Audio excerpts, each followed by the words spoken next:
prepare. Well, a standard day is I wake up at 4 a.m., ride till 9 o'clock, go to work till 7 o'clock, and then repeat that basically 7 days a week.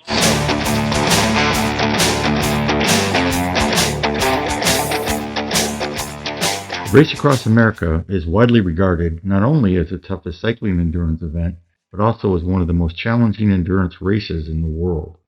Unlike the Tour de France, Race Across America is not a stage race. Instead, it's a single, continuous race. The clock starts at the Oceanside pier and doesn't stop until you reach the boardwalk in Atlantic City. The 2024 Race Across America covers just over 3,000 miles, about 30% longer than the Tour de France, and racers complete this distance in roughly half the time of the Tour. There are no rest days, and the clock never stops.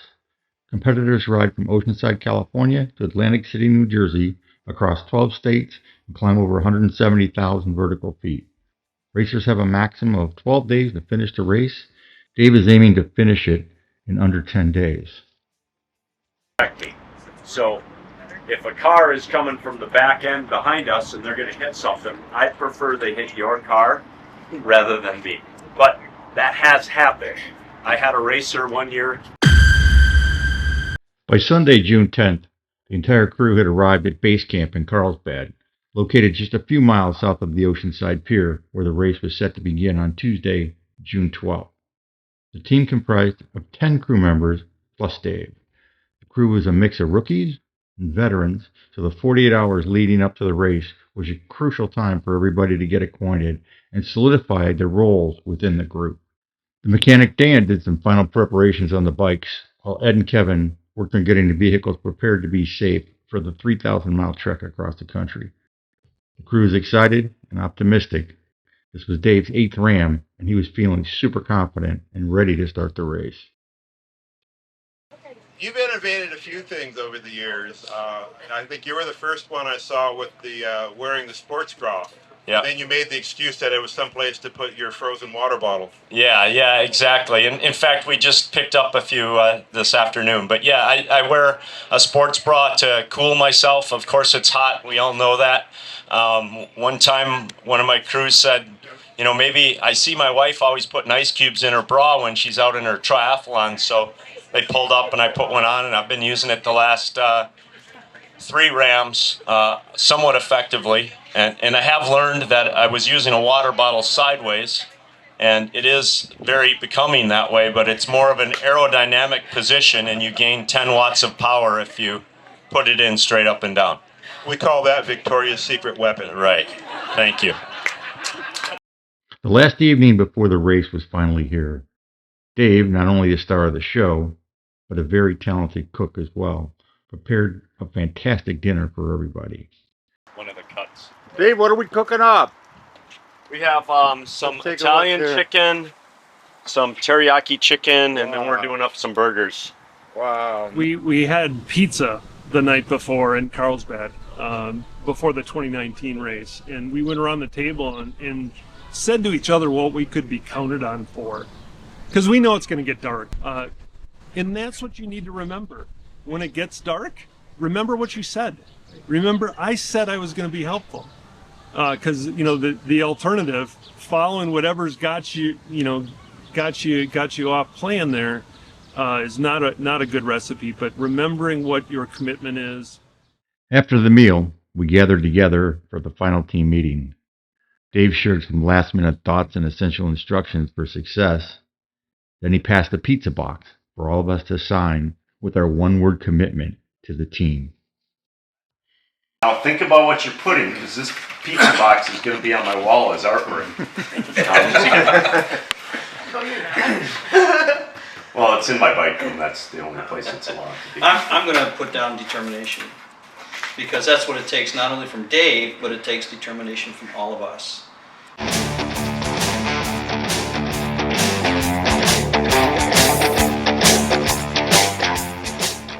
I think a lot of people, like when I'm doing this race, right, or even my training, right, they don't think, they don't realize how much you still have to work, right?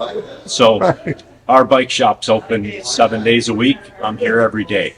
So all of my training takes place outside of 9 to 7 because those are our store hours. So I train early in the morning or in the evening, and still I'm at the shop almost all of the time working, doing whatever I do. I work on bikes, I sell bikes, I do I have to pay bills, I've got to do some ordering, I have a great staff. But yeah, I mean, I'm the race is part of my passion, and it's a lifestyle, definitely. Owning the bike store.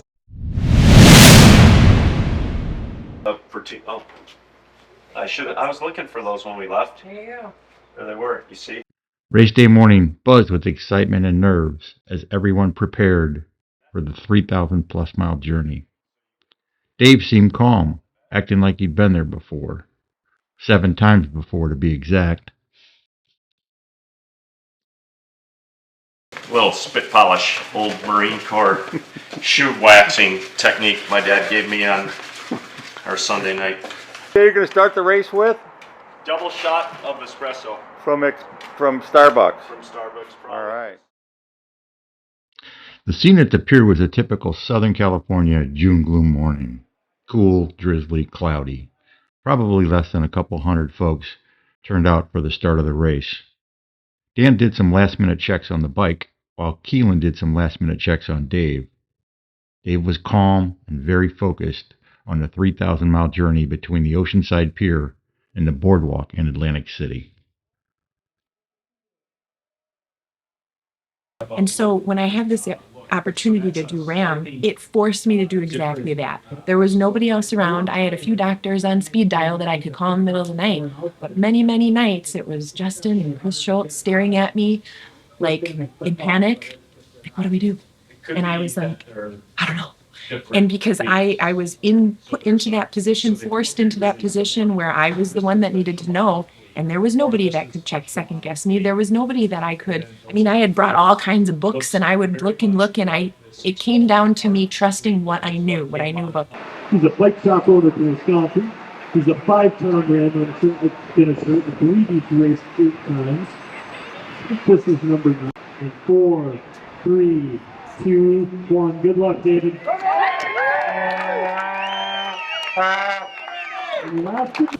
Danny Chu, who's a veteran of the race, always says the race starts at the Mississippi River. And I feel like it's right away. You're going, and if you're feeling comfortable and fast, right away, your confidence builds as you're going. So there's been, in 2015, my fastest race, I was literally doing head-to-head racing against Christoph Strasser like 70 miles into the race. Like, we were full gas racing each other. Like, we were almost to the finish line, and we were not even to the first time station yet. So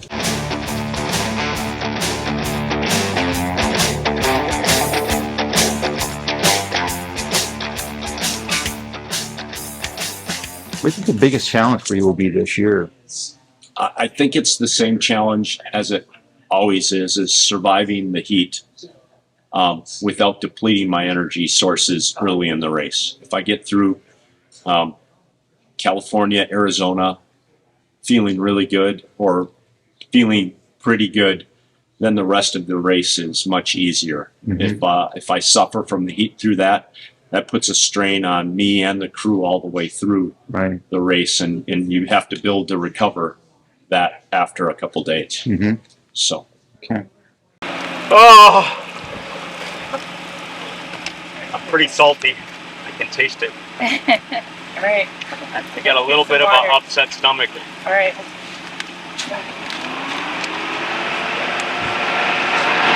Bob, you want to check the transponder for the race is on? The official ask. It's not communicating.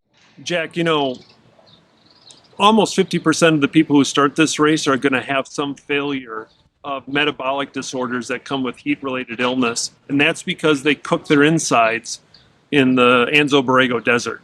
Right. Happens in the beginning. It happens in the beginning, and they'll never recover. You know, if they see Durango, they're lucky. Struggle, and over the past years, I know that we start out right in the heat of that desert, and so you not just start this huge race, but you started in hell. She's so Fred, as the crew chief, has his tasks, right?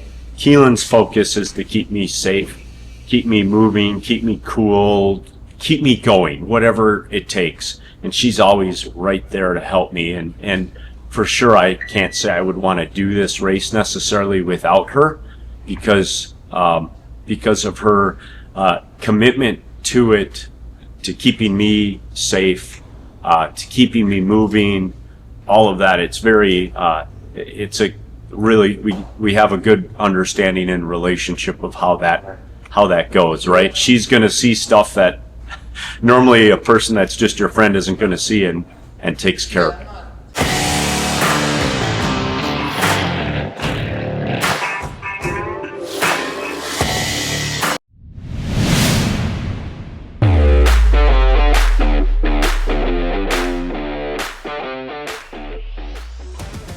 The night crew finished their first shift at 7 a.m. and headed off for some well-deserved rest.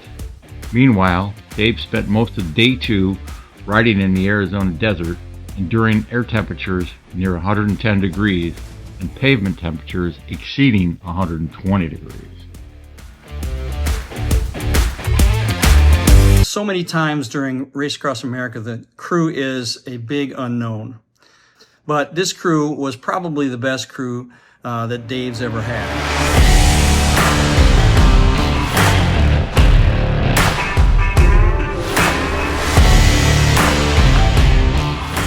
Dave was dealing with the heat a whole lot better than he had the day before, and he appeared incredibly strong. By this point in the race, 3 young European riders had established a commanding lead. The leader was already 60 miles ahead of Dave. It was evident that these riders were formidable, a fact that would soon be proven true. It seemed like he was taking the heat a lot better on day 2. Yeah, I feel like by that point he's acclimated to it a bit, and he's, your body becomes like used to the conditions that we're in now, and we're dealing with it a certain way, and so then we can keep it moving forward. But it's that first shock that's so hard on the system.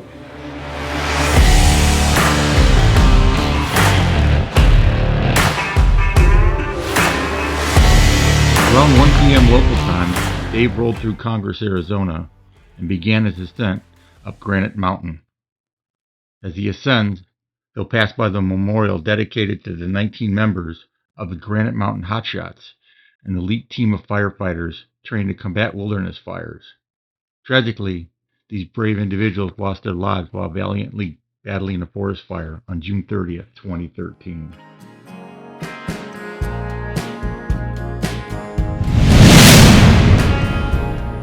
And then Keelan Kelly, who's gone with me since 2006, was her first year. And she's gone so that would have been my 3rd RAAM. So she's gone, this will be her 5th RAAM, I think, if I'm counting right. And what is her role in this whole thing? So I met Keelan because she was a nursing student. And so she serves as a nurse for me. So she would give me IVs. She will check my temperature, my blood pressure, my weight, and she's kind of in control of my food and hydration, which is surviving the heat is probably one of the biggest challenges, and then food and nutrition is definitely probably the biggest challenge in keeping track of that. So she leads that and makes sure I'm getting enough food, calories, electrolytes in a mix of stuff that we plan out ahead of time. So, the right amount of tailwinds, the right amount of sodium. If I need an IV, she'll be there to give me an IV. That's only happened a few times, but it gives me a lot of confidence knowing that she's along, because if I have an issue, like saddle sores, she'll take care of the saddle sores. The first While Dave slept, the crew was hard at work in the parking lot. Dan was doing some fine-tuning on the bike, while Bob and Fred were organizing and preparing the follow vehicle for a busy night heading to northern Arizona through the Navajo Nation, then into southern Utah for some spectacular views of Monument Valley. Dave passed through a very windy Monument Valley on the afternoon of Wednesday, June 13th, just past the 48-hour mark in the race. Next up is Mexican Hat, Utah, and then in just a few hours, Dave will be entering the beautiful state of Colorado. Dave hadn't slept in over 24 hours, so it was decided to let him go down for about 90 minutes once he gets to Time Station 14 in Cortez, Colorado, 817 miles into the race. He arrived at the Counter Lodge in Cortez on Wednesday, June 13th, around 9 p.m. local time. After a short rest, Dave left Cortez at 11 p.m. Over the next 18 hours and 300 miles, Dave would be riding through Colorado Rockies, which means there would be more than 16,000 feet of climbing over numerous passes.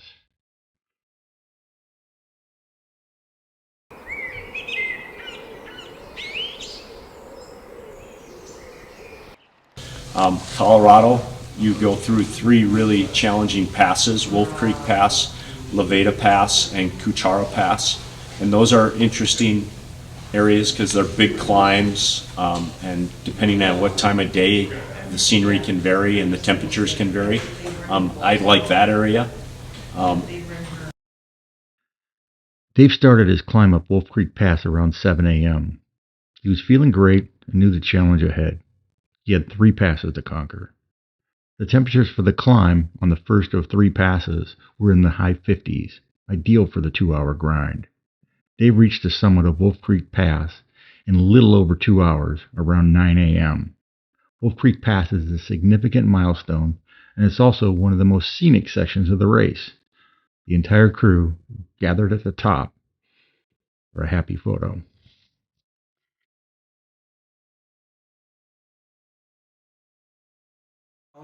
In Colorado, there are 3 main mountain passes: Wolf Creek Pass, which is just shy of 10,000 or just shy of 11,000 feet, and then about 50 miles later is Levada Pass. And Levada Pass is the second of the 3, Cuchara being the third.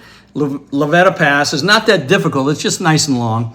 But on the top, as we started to come down, it started to rain pretty hard, and the surface had just been resurfaced with nice fresh asphalt. And if you've ever ridden on that before, when it gets wet, it gets really foam. It almost looks like white caps on there. Plus, the traffic was pretty heavy. There were a lot of 18-wheelers coming down that hill, and it just got to the point where it was just too dangerous for Dave to go. He didn't feel comfortable with it, so we made arrangements. We just kind of like another fire drill. We grabbed his bike, we threw it in the follow van, put Dave in there, and we were just going to wait for it to subside a little bit before we went on any further, just to make sure it was safe. I'll say that in every race that we've done, it's really hard to be the crew member and watch him suffer, because we know that that's what we signed up for. We know that that's going to happen. I've seen it before, so I know what's coming, but it's never easy. It's never easy to watch and to sit inside the car where it's warm and it's dry or it's air conditioned, or I have food, or I have coffee, or I just slapped all of the things. Feels so unfair, but I didn't sign up for the race. And he knows that going in. And so that's our role as the crew, is to really not just fuel him physically, but fuel him mentally and emotionally also through those difficult times. So it is really hard to watch him suffer and to see him go through those difficult times.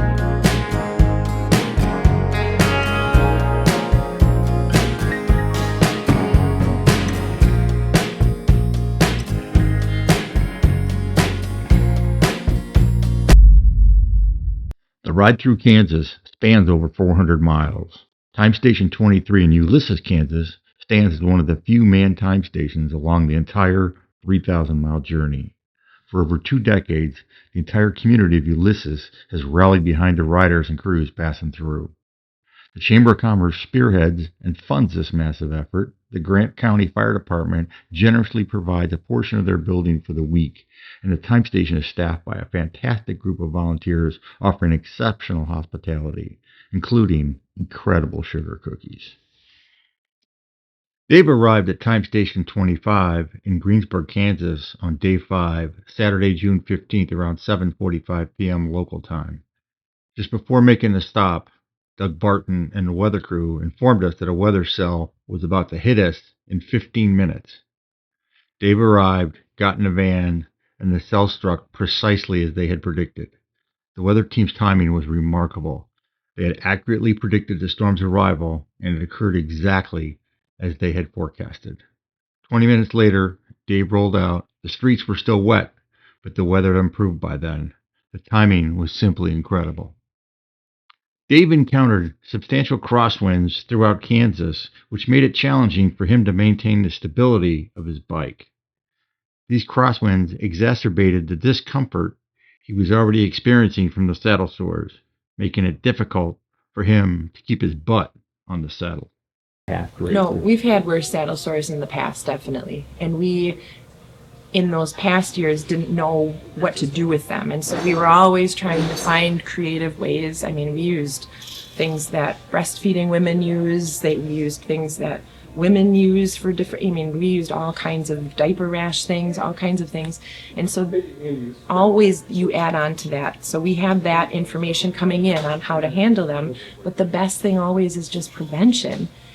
And the problem is that when you come into rain, there is no more prevention, because once you're wet, now it's a race against time. And I think that that's where they got the worst, is when we started to have moisture in the bibs that we weren't able to get rid of right away, because we kept that day that we kept getting rained, and then we'd change, and then it was dry, and then it rained, and then so I think that was a really big culprit.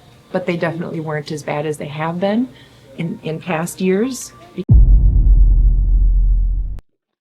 Early Sunday morning, it was decided that Dave would rest about 40 miles east of Wichita, just past the halfway mark of the race. Since the crew was so far from civilization, they parked in an empty field and allowed Dave to rest in the van for about an hour and a half before he embarked on the final 100 miles of Kansas and into the state of Missouri. Okay, Bob. Yeah, I can actually. 10-4, good buddy. Wow. Good move in there. 10-4, good buddy. That's all you got? You're good. At this point in the race, the three rookies were steadily increasing their lead. The leader, Jimmy Ron, had now amassed a substantial 250-mile advantage over Dave. While Dave slept, the fifth-place rider, Alan Jefferson, managed to overtake Dave. Consequently, the battle for fourth place and the coveted title of the leader of the 50 to 59 age group intensified between Dave and Alan Jefferson. Alan Jefferson is really a good rider. And we came across Alan in the middle of the country somewhere, I want to say Kansas, maybe Missouri. And Alan was there. And a lot of times in RAAM, so much time goes by that even though it's a race, you may not see anybody for days. So to be in the middle of the country and have another racer close to you is kind of a nice motivator for both riders, really.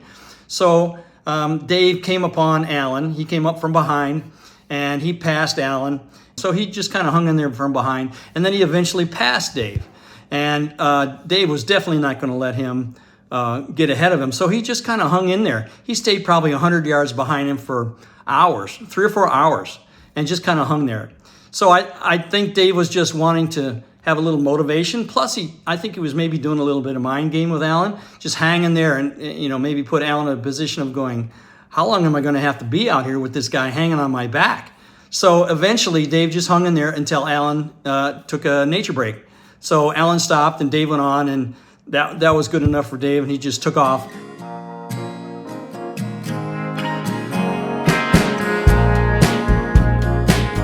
Dave crossed into Missouri around 4 p.m. local time on Sunday, June 16th, the 6th day of the race.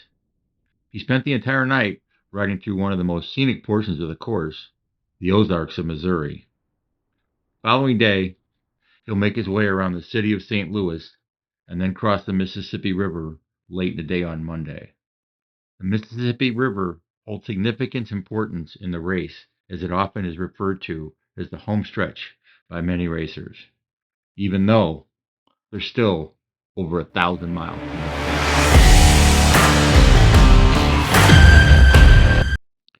Dave arrived in Bloomington, Indiana around 11 a.m. on June 18th, 6th day of the race.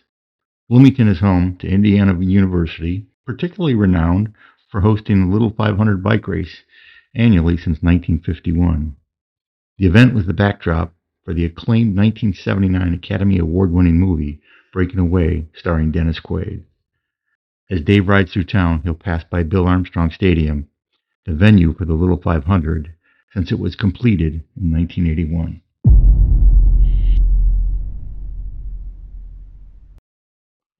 One of the lesser-known aspects of the race is the significance of the follow vehicle and the team within it. The vehicle is always crewed by 3 individuals: a driver, a navigator, and a dietitian.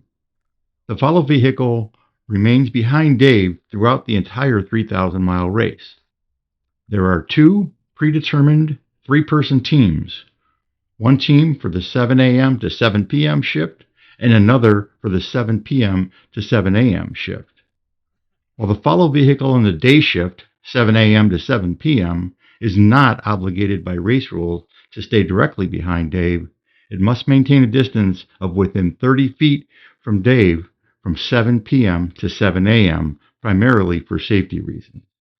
The driver wears a headset that's in constant communication with Dave via a 2-way radio. The driver does his best to keep Dave alert, provide directions, and keep him entertained. That's it, Dave. You're doing really well, man. All right. Impressive, 20 miles an hour.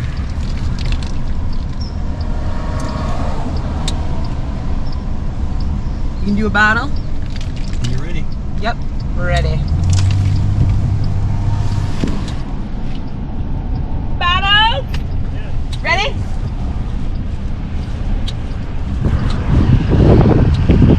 Ah, my fault. No. Got it, man. Good job, buddy. Well done. Right. Jack says well done. A little fruit medley. Yeah, we have all kinds of fruit in here, so I switch it up. And what do? Just hand it to them and just... He'll down it, but if I put a little water in there, then it doesn't stick so bad. Kind of system. Gotta figure it out.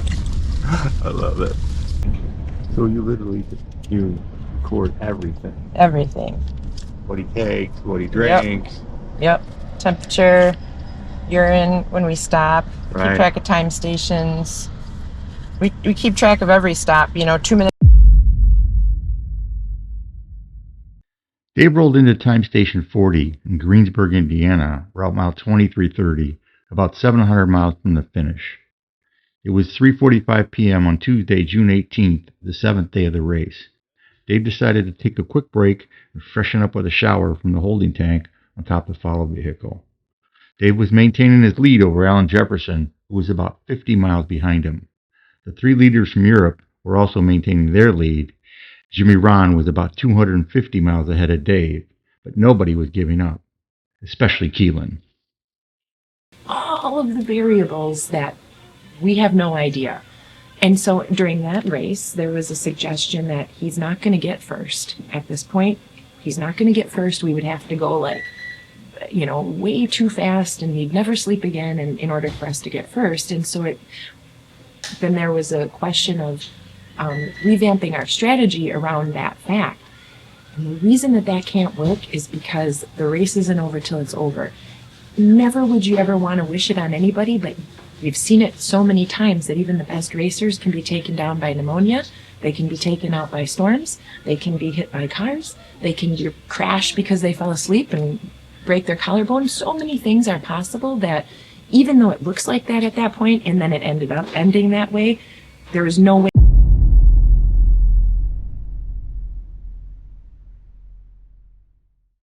Just after crossing into Ohio was time station 41 in Oxford, Ohio, where Dave was greeted by a crowd. A crowd of about 100 riders from an organized Ohio bike ride who were camping nearby came out to cheer Dave on as he rode through around 7:45 p.m. It was only the second time Dave had a crowd waiting for him, and you could tell it got his juices flowing. All right, let's go, baby. Looks good. Looks good.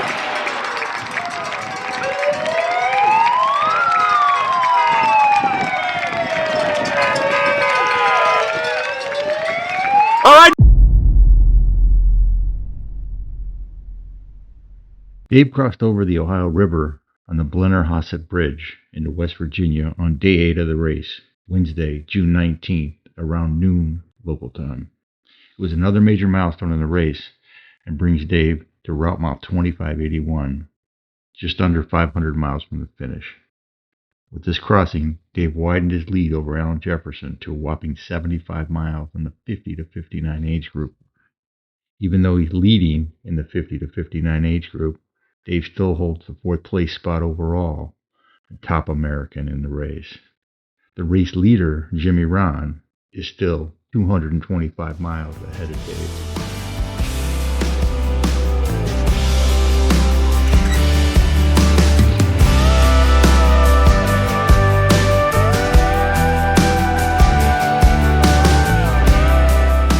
At a Speedway gas station just east of Clarksburg, West Virginia, we made a shift change at 6:30 p.m.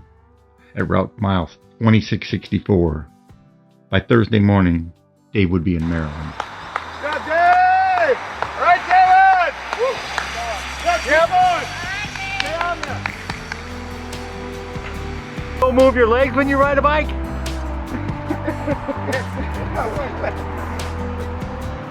That's gonna make the highlight reel, my friend.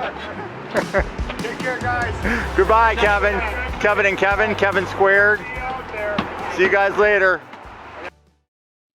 Dave crossed into Maryland from West Virginia just before midnight on Wednesday, June 19th, 8 days and 9 hours into the race, with only about 350 miles left to reach the finish line on the Atlantic City boardwalk. Dave passed through Cumberland, Maryland, just before 9 a.m. on Thursday, the 20th. Steady pace. I felt really steady through that area. And then again, when we got to Maryland and we were climbing those Four Sisters climbs, same deal. I felt like I was like really strong through that area. Like I climbed it as maybe as well as I ever have. I felt strong through that area as well. And that was super hot that time, going through that spot. You know, as hot as it was on the East Coast, that particular day and time frame when we were going through those climbs was as hot as it could be. Between Cumberland and Hancock, Maryland, they would face 3 steep 1,000-foot climbs through the Allegheny Mountains. Dave's always regarded this as one of the toughest sections and challenging parts of the course. At this point, he'd covered 2,800 miles, and the effect of the long journey were starting to become evident, not only on Dave, but the support crew as well.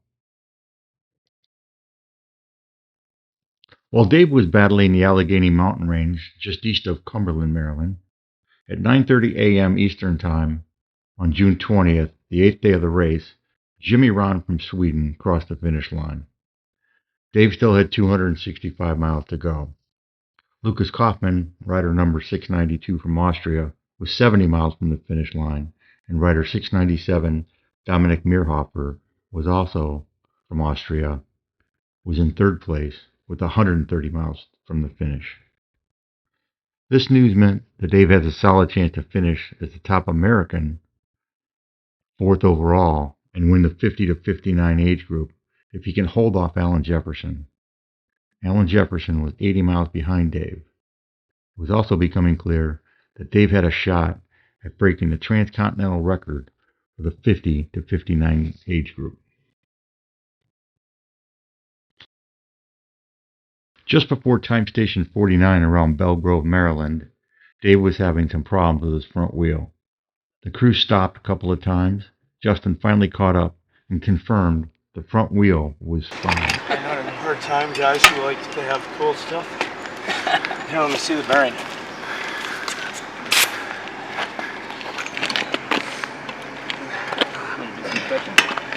I got it.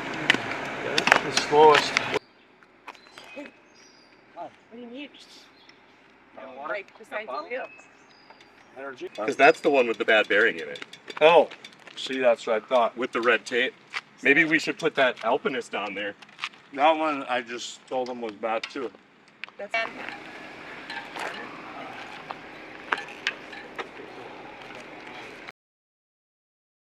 The Appalachian Mountains in northern Maryland offers incredible scenic views of its rolling hills, green forests, and picturesque farmland.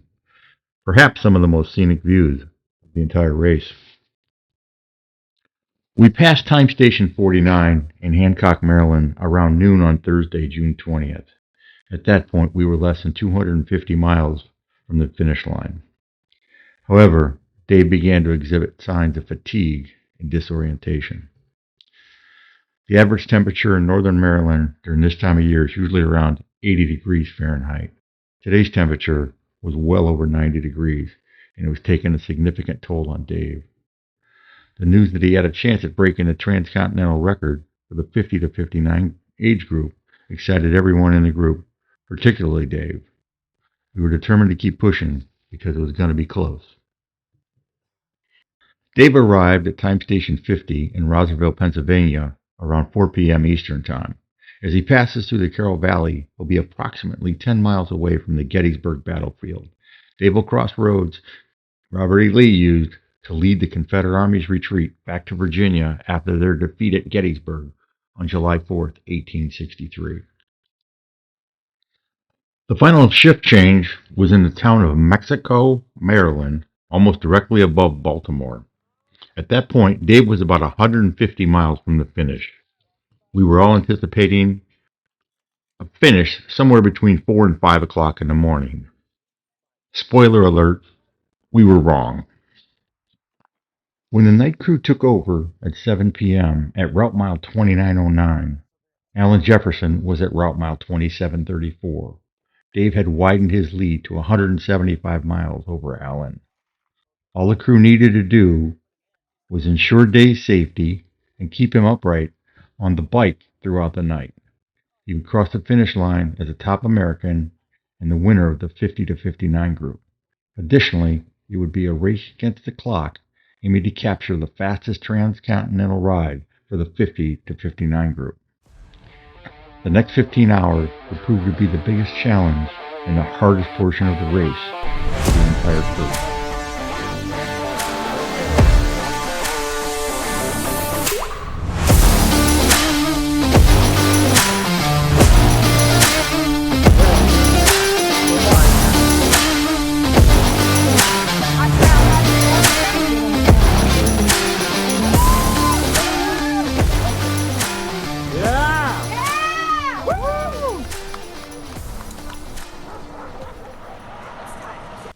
During the shift change to the PM crew, we decided the best way to handle navigation was to leapfrog each other, putting as many team members as possible on every listed turn. The roads were so dark and so twisty, we needed all hands on deck. Dave called it the clown show. Oh boy. Go that way. I shouldn't be fucking around with those people.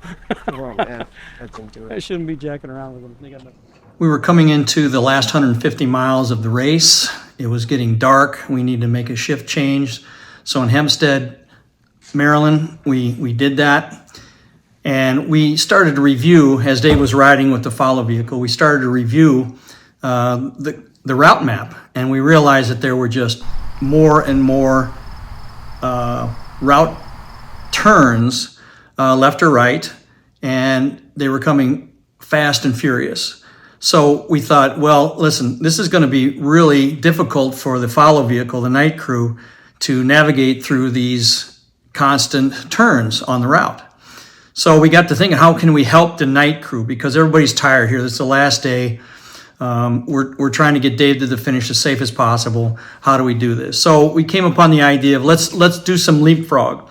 So what we did was, as Dave was being followed by the regular follow vehicle, the other two vehicles, we would leapfrog ahead and go to the next corner or the next turn, and then we would point to the direction that Dave needed to go as he came by.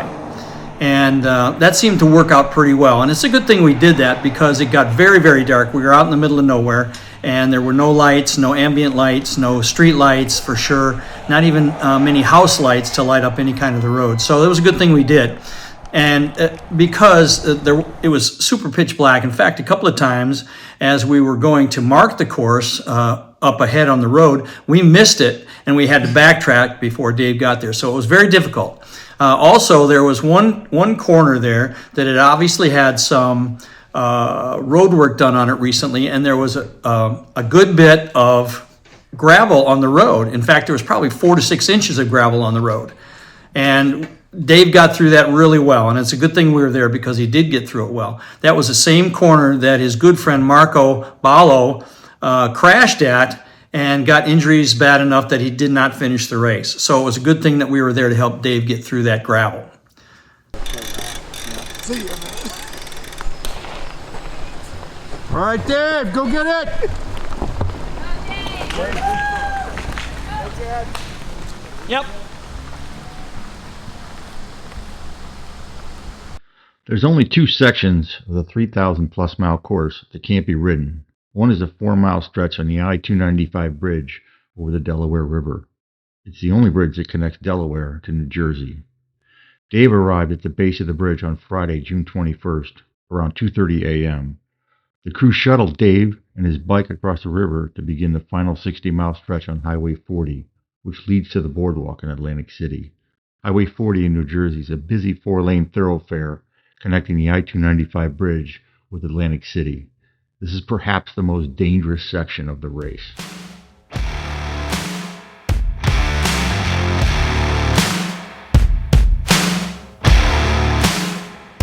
Justin was all over the bike, including the light issues, while Keelan and Ed attended to Dave. Dave was showing signs of extreme exhaustion. The next 25 miles would be the most challenging section of the race for Dave, both mentally and physically.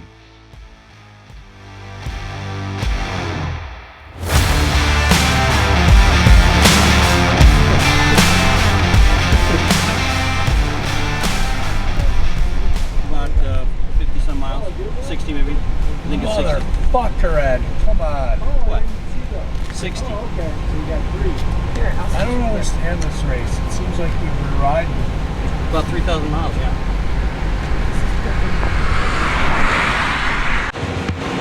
I ride more at night or in the dark than I do in the light. When Dave was about to embark on the final 60 miles, Alan Jefferson was 150 miles behind him. Unless something catastrophic occurred, Dave was poised to finish as the top American, securing 4th place overall and the victory in the 50 to 59 age group. While it was impossible to predict with certainty, Dave was on the brink of breaking a transcontinental record for the 50 to 59 age group. The race was going to be incredibly close, regardless of the outcome. Considering all the way back to Dave's very first RAAM, every time he attempts RAAM or every time he does RAAM is a comeback story. And so I feel like this was another comeback story, but it added the extra goal of the age category, which wasn't a thing to Dave. When Dave took off from the 295 bridge at 3 a.m. local time, the entire crew was pretty concerned about his condition. The last 60 miles on Highway 40 leading to Atlantic City was a very busy stretch of highway fraught with danger. I don't know. You think it's fast worthy? Is it cold out? It's pretty wet. It's beautiful. It's beautiful. What kind of vest you got? You got one we Let's can put one on. We're about ready to go. Get him! Go get him, Dave. Out of the way! Hey, Brett! Yeah. Woo! Hey, out of the way! Go. Out of the way! At this point, Dave was going to finish as the top American and win the 50 to 59 age group, but the transcontinental record he was chasing was still a wild card. It's a complicated calculation, and we all knew it was going to be super close. At 5 a.m., Dave rolled into the Wawa in Malaga, New Jersey, time station 52, just 38 miles from the finish. When he got off his bike, he didn't know where he was and was saying things that didn't make any sense. Kevin, affectionately known as K1, the driver for the night crew, was visibly shaken about Dave's condition. Fred and Keelan immediately made the call. Dave had to go down, even though we were just 38 miles from the finish, and the transcontinental record was in the balance. Dave was in no shape to finish safely. He went down in a van, and we all waited patiently for him to rest and recover to finish the final 38 miles. Yeah, it was not long after we had gotten Dave through most of the night, it was becoming obvious that he was really having difficulty in terms of sleep. He was falling asleep on the bike, could barely stay awake. We're yelling at him, and he still wouldn't stay awake.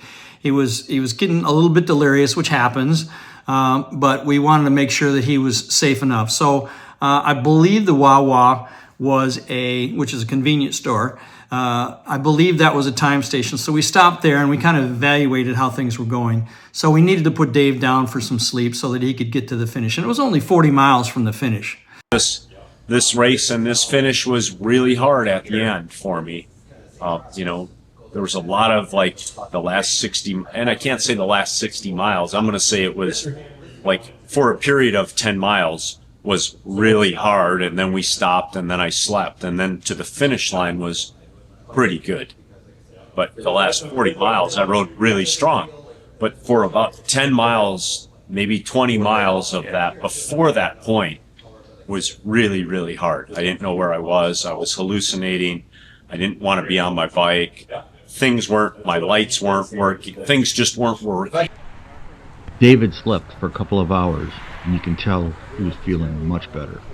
Just a couple of hours sleep had him ready to finish the race safely. Dave was in attack mode when he took off and treated it as if it was the start of the race. The boardwalk was 38 miles away, and he averaged an impressive 19.25 miles an hour for this stretch.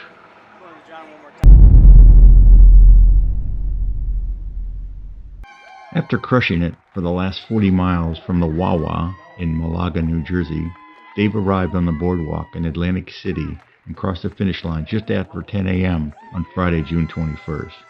When he arrived, he was greeted by a small group of friends and family, including his father Richard with his wife Norlene, his brother Dean, and sister-in-law Julie. Dave's girlfriend Heidi was also there to greet him. Dave's final time was an impressive 9 days, 18 hours, and 55 minutes. He officially won the 50 to 59 age group and was the top American finisher in the overall solo category. Unfortunately, we had to wait a bit longer to know the results of the transcontinental record until the final calculations were made. Your official finish time now, it's 9 days, 18 hours, 55 minutes. 13.2. 13.2, you were 13.04. So damn close. So Dave missed the average speed for the transcontinental 50 to 59 age group record set by Marco Ballo in 2019 by a mere 0.16 miles per hour. The previous record was 13.2 miles per hour, and Dave's final speed was 13.04. Although Dave's average speed was 1% lower than Marco's, it still stands as a remarkable achievement. That place, David, is first in your division.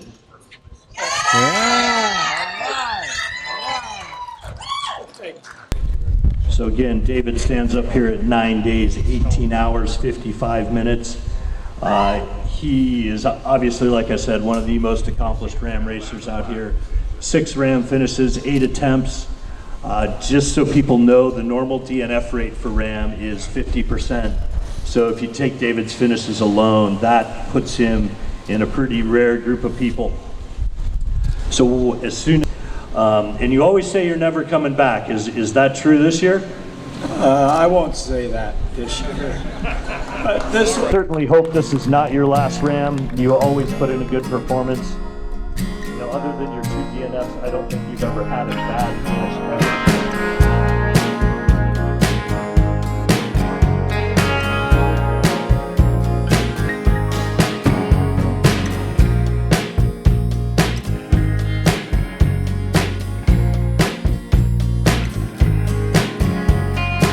Hard to recover, and those, like the first day back, I was here at 7:30 because I couldn't go ride, and I didn't get home till 8 that night. So it was like the first day back was over 12 hours. And they were that way for the first 2 weeks, 12 hours plus days, just because we were catching up. There was so much to do. And I had an employee leave. Yeah, because the only photo that I have is you smiling at the end of the product. Right, right. Which is cool, but Yeah, right. you know. And I think that probably depicts how hard the race was. Sure. In the end, right? It was just hard, brutally hard.